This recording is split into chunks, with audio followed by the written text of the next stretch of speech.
This is such a cozy book, so gentle and also a bit sensitive in many places. And I don't know, it just gave me a lot of vibes, positive vibes, I would say. Hello everyone, welcome to my channel. My name is Biksha, and here on my channel I talk a lot about books and related stuff. So today I'll be reviewing The Namesake by Jhumpa Lahiri. In case if you haven't read Jhumpa Lahiri, then I have to tell you that she is a really good author. She is basically an Indian American author. She was born to an NRI couple and she was born in London. And originally she is Bengali, but like she was born in London and most of her life she has spent outside India. And her stories, her books are basically a reflection of what it means to be an immigrant, to be away from one's own country, to be away from their own home, their roots. The theme of immigration is a constant in her books. So I have read The Interpreter of Melodies and Unaccustomed Art by the same author, and those were actually a collection of her short stories. I really loved Interpreter of Melodies, great collection. And this namesake, The Namesake, is in contrast a novel.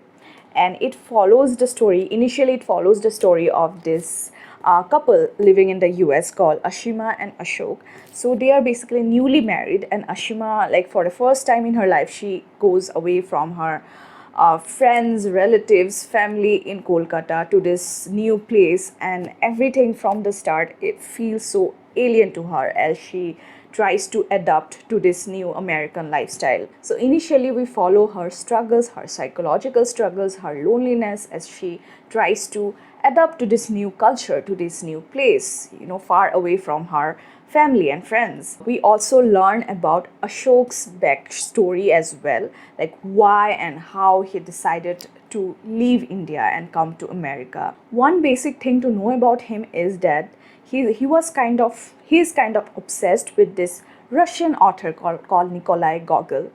And basically there was this incident that happened in his life which kind of ties to this particular author and his story, a particular story that he has written called The Overcoat. And I'm not going to go into the details of this incident because it is going to be a spoiler otherwise, but this incident kind of had a great influence in Ashok's life. And then when his son is born, he decides to name him Gogol. Basically, the surname of the author becomes the name of his son. So a large portion of this book, it follows Gogol's story as he grows up, and at one point of time in his life he kind of gets really irritated with his name. Kind of he wants to get rid of his name, he wants to form a new identity. Originally it's not even a name, it's a surname of a long dead author with whom he does not have any connection. So he kind of get annoyed with the name, and it is a very significant part of the story. And I'm not going to go into details because the author has already done a great job of explaining or describing the emotions and confusion of Gogol regarding his name. So basically we follow his story, we follow the story of the family, we explore quite a lot of relationships in this book, the family bondings with the passage of time. We see the flow of time and how, in accordance with it, things, surroundings, and emotions change. So, there is not a lot to say about the story because it is a very character driven book.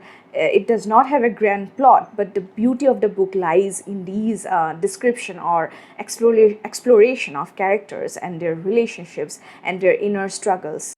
And the best thing about Jhumpa Lahiri's writing style is this: it's the way she explores the complexities of people.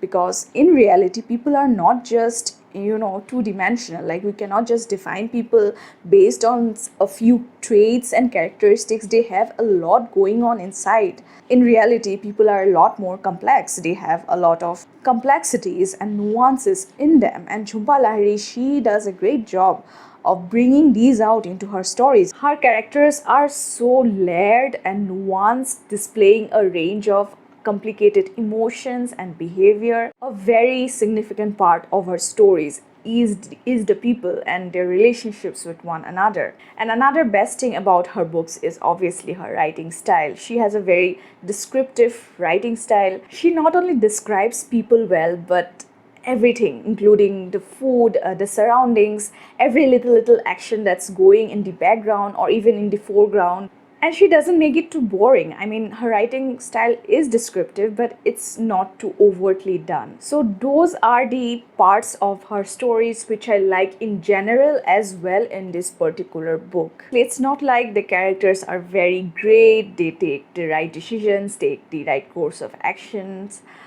They are very flawed and imperfect, but that's how people are in real life. They are extremely flawed and imperfect. That's why the way she writes her characters, they feel very real. They are flawed and real, and I really thought the characters were well done, despite the fact that like I did not fall in love with them. I did like them. I think my favorite would be Ashima.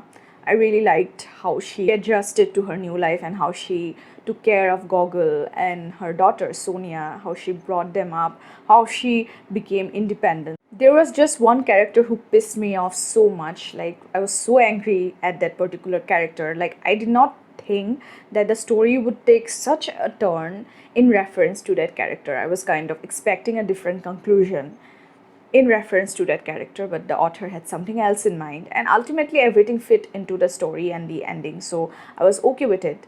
But that's the only character whom I disliked. The story takes place in several places because the characters, they move around a lot. It takes place in Massachusetts, Pemberton Road, New Jersey, Paris, and even Kolkata as well. We see a few glimpses of Kolkata in the book as well. And apart from the places, there are a lot of mention about the cultural backgrounds of different families, the different cultural backgrounds. It was wonderful to see the glimpse of all these different cultural implications, and the struggle for to find one's own identity, not only in the case of Gogol, but it was also in the case of Ashima and several other characters. The theme of one's own search for identity is a significant part of the book. It was overall a book I really cared for. I was happy to go with the flow of this book. Jhumpa Lahiri, she has a beautiful flow to her writing, so I really could connect with that flow and her writing style of the book and the theme of the book. I'm so glad that I read this book finally after waiting for so long.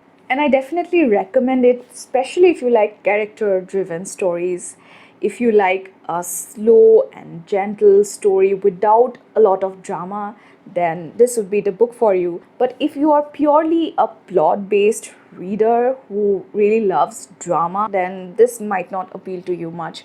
But anyways, Jhumpa Lahiri is an author who deserves reading and who deserves all her popularity over the years. So yeah, that was all about The Namesake by Jhumpa Lahiri. I had a great time reading the book as well as talking about it. I'm hoping to read more books from Jhumpa Lahiri in the future, and I gave this book 4.25 out of 5 stars on Goodreads. So thank you for joining me and staying till the end in this video. I hope to come up with several similar reviews of books and other related stuff. That's all I had for today. Goodbye and take care. See you all next time.